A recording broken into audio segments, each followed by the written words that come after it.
ఓం గం గణపతియే నమః. ఓం నమః శివాయ. ఓం శ్రీమాత్రే నమః. సర్వమంగళమాంగళ్యే శివే సర్వార్థ సాధకే శరణ్యే త్ర్యంబకే దేవి నారాయణి నమోస్తుతే. సో అందరికీ నమస్కారం. సో ఈరోజు మనము ముఖ్యమైన అంశం ఏంటంటే గోచారంలో కుజుడు ప్రవర్తన ఎలా ఉంది అదంతా మనం ఈరోజు తెలుసుకుందాం. అయితే ఇక్కడ బాగా గమనించాల్సిన విషయం ఏంటంటే కుజుడు మనకి అక్టోబర్ 20వ తారీఖు నుంచి మనకి జూన్ 7, 2025 వరకు కుజుడు నీచలో ఉంటాడు. సో దీనివల్ల అటు మనకి దేశగోచారము ఇబ్బందిగానే ఉంటుంది, పర్సనల్గా కూడా చాలా ఇబ్బందులు ఎదుర్కొనే అవసరాలు చాలా ఉంటాయి. సో ఇవన్నీ మనం ఎలా అధిగమిస్తాము, ఎలా మనము ఒక్కొక్క రాశి వాళ్ళు ఎలా చేసుకోవచ్చు, ఇదంతా కూడా చూసుకుందాం. కానీ ఇదేంటంటే చాలా పెద్ద లాంగ్, అంటే ఒక 6 నెలల కంటే ఎక్కువే మనకి కుజుడు చాలా ఆటుపోట్లు గురవుతాడు. ఎందుకంటే అది ఏంటంటే ఇప్పుడు డిసెంబర్ 7 నుంచి కుజుడు వక్రీ అవుతాడు అనమాట. వక్రీ అయి సో మనకి జనవరి 20వ తారీఖు నుంచి మిథున రాశిలోకి వక్రీ అయి వెళ్తాడనమాట. సో ఈ లోపల మనకి ఇప్పుడు నుంచి అన్నాగా డిసెంబర్ 7 నుంచి వక్రీ అవుతాడు. ఒక రకంగా అంత మంచి ఫలితాలు ఇవ్వడు, అలాగే వక్రీ అయిన ఫలితాలు కూడా వస్తాయన్నమాట. సో ఎవరెవరికి ఈ విధమైన ఇబ్బందులు కలుగుతాయి అవన్నీ మనం డిస్కస్ చేస్తాము. కానీ ఏ విధంగా ఈ 6 నెలలు అంటే 7 నెలలు మనకి ఇబ్బందికరంగా ఉంటుంది అన్నది కూడా మనము దేశగోచారంగా పరంగా అటు పర్సనల్గా పరంగా ఒక్కొక్క రాశి వారికి ఒక్కొక్క లగ్నం వారికి ఎలాంటి ఇబ్బందులు ఫేస్ చేయాల్సి వస్తుంది అదంతా మనం డిస్కస్ చేద్దాం. అయితే మనకి జనవరి 20 నుంచి చెప్పుకున్నాం కదా మిథున రాశిలోకి వెళ్తాడు అనేసి. మళ్ళీ అప్పటి నుంచి మనకి ఏప్రిల్ 3 దాకా ఇక్కడే ఉంటాడు. ఏప్రిల్ 3 నుంచి మళ్ళీ మనకి దీంట్లో కర్కాటక రాశిలోకి వచ్చేస్తాడు. కర్కాటక రాశిలో కూడా నీచలోనే ఉంటాడు. అలాగే అక్కడి నుంచి మనకి ఏంటంటే ఇది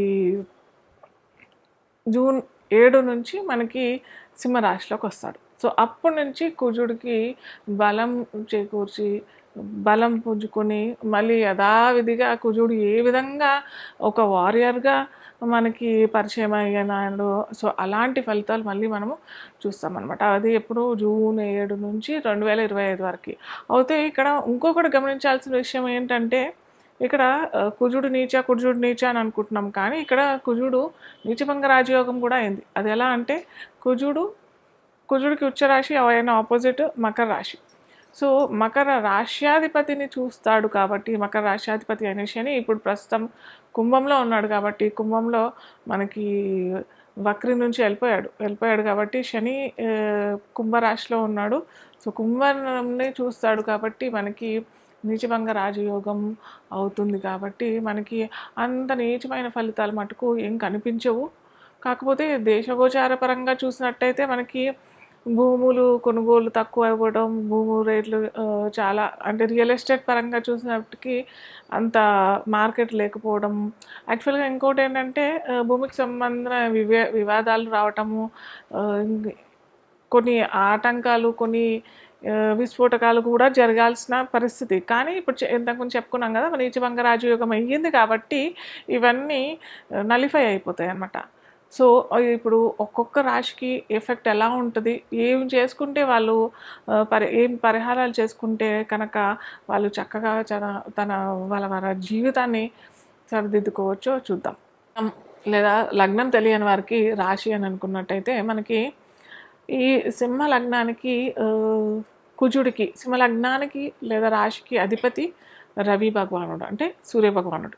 సో సూర్య భగవానుడికి అటు కుజుడికి అంగారకుడికి ఏంటి రిలేషన్ అంటే సింహ లగ్నం వారికి చతుర్థాధిపతి అవుతాడు, అలాగే నవమాధిపతి అవుతాడు. చతుర్థ నవమాధిపతులు ఏంటంటే వీళ్ళు ఏంటంటే లక్ష్మీ విష్ణు స్థాన అధిపతి అవుతారు కుజుడు. సో ఈరే నీచలో ఎక్కడున్నాడు, వెనక రాశి రవి రాశిలకి వెనకల రాశి అంటే కర్కాటక రాశిలో సింహరాశికి వెనకాల రాశిలో ఉన్నాడు. సో ఇక్కడ ఏంటంటే సింహరాశి వారు కూడా సింహరాశి వాళ్ళు ఏంటంటే మీరు ఏమన్నా దూర ప్రాంతాలకు వెళ్ళాలి అని అనుకుంటున్నారు అని అంటే ట్రావెలింగ్ చేయాలనుకున్న వారికి, అబ్రాడ్ వెళ్దాం అని అనుకున్న వారికి, అలాగే దేశాటన లేదా దేశ సంచారం చేద్దాం అనుకున్న వారికి, విహారయాత్రలు చేద్దాం అనుకున్న వారికి కూడా అంత మంచి ఫలితాలు అయితే ఇవ్వడు కుజుడు. అలాగే ఏదన్నా ఇల్లు కొనుక్కోవాలనుకుంటున్నారు, లేదా భూమి కొందామని అనుకుంటున్నారు, లేదా రియల్ ఎస్టేట్ రంగంలోకి ప్రవేశిద్దాము అని అనుకున్న వారికి అయితే ఇప్పుడు మటుకు అడ్వైజబుల్ కాదు. ఎందుకంటే చెప్పా కదా, నీచిలో ఉన్నాడు, అది కూడా వ్యయంలో ఉన్నాడు. కుజుడు వ్యయంలో ఉన్నాడు ఇప్పుడు. సో మీరు తప్పట్లేదు, ఇంకా మీరు ఆల్రెడీ ఇందులోనే ఉన్నారు అని అంటే మటుకు జనవరి తర్వాత మీరు ప్లాన్ చేసుకోండి ఏదైనా కొత్తగా కొన్ని. అది కూడా చాలా చాలా చిన్న ఇన్వెస్ట్మెంట్, పెద్దగా ఇన్వెస్ట్మెంట్ అయితే వద్దు. ఎందుకంటే చాలా ఇబ్బంది కలిగించేస్తాడు. భూముల్లో చాలా నష్టపోయే అవకాశాలు ఉంటాయి. సో చాలా జాగ్రత్తగా మీరైతే వ్యవహరించాలి. స్పెసిఫిక్గా సింహలగ్నం, సింహరాశి వాళ్ళు. అలాగే వీరికి చెప్పా కదా, బిజినెస్ రంగంలో లేదా ప్రొఫెషనల్ రంగంలో ఉన్నవారికి అయితే కొద్దిగా పర్లేదు, ఏమి ఇబ్బంది అయితే లేదు. కానీ ఈ ట్రావెలింగ్, టూరిజం దాంట్లో ఉన్నారు కదా, వీరి తరఫు నుంచే వీర మొత్తం కంపెనీ నడుస్తుంది అని అంటే మటుకు చాలా జాగ్రత్తగా ఉండండి. మీరు మీ ప్రయాణికుల్ని ఎలా సేఫ్టీగా ఉంచుతారో అది చూసుకోండి. లేదా కొద్ది రోజులు ఎవరికన్నా అప్పగిస్తాను మీ బాధ్యతలు అని అంటే మటుకు అప్పగిస్తేనే బెస్ట్. ఎందుకంటే చెప్పా కదా, నీచలో ఉన్నాడు. సో చాలా చాలా జాగ్రత్తగా ఉండడం మంచిది, స్పెసిఫిక్గా టూరిజం డిపార్ట్మెంట్లో. అలాగే సింహలగ్నం వారికి, సింహరాశి వారికి బాధకాధిపతి కూడా అవుతాడు కుజుడు. అలాగే కుజుడు ఏంటంటే ఇక్కడ చాలా ఇమోషనల్ రాశి అనే కర్కాటకంలో ఉన్నాడు కాబట్టి సింహలగ్నం వాళ్ళు ఏంటంటే వాళ్ళు చాలా టీవీగా, వాళ్ళ పోకడ కూడా ఒక సింహం ఎలా ఉంటుంది అడవిలో, ఆ పోకడ వీళ్ళకు ఉంటుంది అనమాట.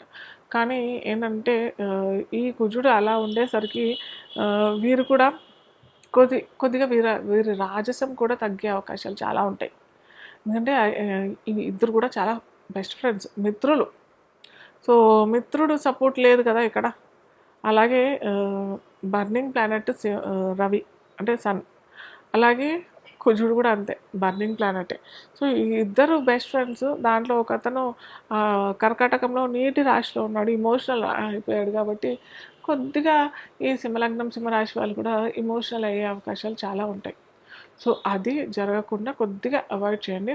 అలాగే వీరు కూడా కొద్దిగా ఎరుపు రంగు వస్త్రాలు లేదా వస్తువులు డొనేట్ చేయడానికి ప్రయత్నం చేయండి. మంగళవారాలు చేస్తే చాలా మంచి ఫలితాలు వస్తాయి. అలాగే కొద్దిగా ఆదిత్య హృదయ స్తోత్రం తప్పకుండా చదవటానికి ప్రయత్నం అయితే చేయండి. సో మనకి కుజుడు నీచలో ఉన్నాడు. చాలామంది నన్ను ఇన్ జనరల్గా అడిగేది ఏంటంటే, ఇంట్రెస్టింగ్ టాపిక్ ఇప్పుడు మనకు వచ్చేది ఏంటంటే రెమెడీస్ పార్ట్. ఏం చేసుకోవాలి, ఎలా చేసుకోవాలి, ఏం చేసుకుంటే మనకి ఈ 6 నెలలు 7 నెలలు మనకి కుజుడు భయభ్రాంతులకు గురి చేస్తాడు కాబట్టి కొద్దిగా రిలీఫ్గా ఉంటుంది అని చాలామంది అడుగుతున్నారు. సో ఇప్పుడు మనకి కార్తీక మాసం, నెక్స్ట్ వచ్చేది ధనుర్మాసం, ఆ తర్వాత వచ్చేది సంక్రాంతి టైంలో పుష్యమాసం. కాబట్టి కొద్దిగా ఏంటంటే ఈ 3 నెలల్లో మనకి దక్షిణాయనంలో వస్తుంది. మనకి సంక్రాంతి, మకర సంక్రాంతి దాకా మనకి దక్షిణాయనం వస్తుంది. కాబట్టి సో ఈ 3 నెలల్లో ఎంత అధిక ఫలం దానం చేయటానికి ప్రయత్నం చేయండి. ఏమి చేయాలి అది నేను చెప్తాను. సో కొద్దిగా ఎక్కువగా మనకి, నేను ఇంతకుముందు అన్ని రాశులకు ఒక్కొక్క రాశికి ఏ రాశుల వాళ్ళు దానం చేసుకుంటే బాగుంటుంది, లేదా ధారణ చేసుకుంటే బాగుంటుంది అనేసి క్రితం వీడియోస్లో చెప్పాను. సో మీరేంటంటే ఇక్కడ మనకి ఇది నేను చెప్పేది ఏంటంటే కొద్దిగా జూన్ దాకానే చేసుకోండి. నేను చెప్పాను కదా అని అందరూ లైఫ్ లాంగ్ చేసుకుంటా అంటే సరికాదు. సో కొద్దిగా కందులు దానం చేసుకోవడానికి ప్రయత్నం చేయండి. ఎరుపు మందారాలు స్వామికి, శివుడికి అర్పణ చేయడానికి ప్రయత్నం చేయండి. సోమవారం, మంగళవారం ఇది చేయడానికి ప్రయత్నం చేయండి. గులాబీలు పెడతట్టయితే మటుకు మంగళవారం చేస్తే చాలా మంచిది. అలాగే మనకి ఇది కార్తీక మాసంలో మనకి పౌర్ణమి కూడా కృత్తిక నక్షత్రం వస్తుంది.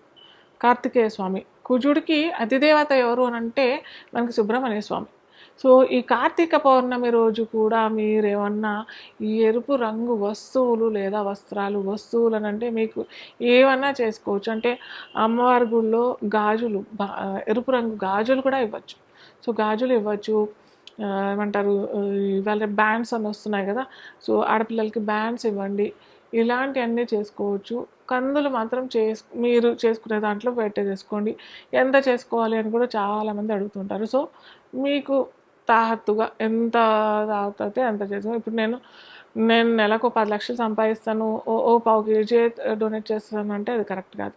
అలా అని 10,000 సంపాదించే వ్యక్తి నేను నెలకి 2-3 కిలోలు దానం చేస్తానంటే అది కూడా సరికాదు. సో మీకు ఎంత చేత అవుతే అంత చేసుకోండి. కాకపోతే 250 గ్రాములు అంటే పావు కేజీ చేసుకుంటే మటుకు, అంటే మనం చేసింది ఆ బ్రాహ్మణ కుటుంబంలో అయినా లేకపోతే ఇంకెవరైనా ఆ రోజు వాళ్ళు ఆ పప్పు లేకపోతే ఇంకేదన్నా వండుకుంటారు కదా, సో వండుకునేటట్టుగా ఆ బ్రాహ్మణ కుటుంబానికి మనం ఇచ్చినట్టయితే మంచి ఫలితాలు వస్తాయి.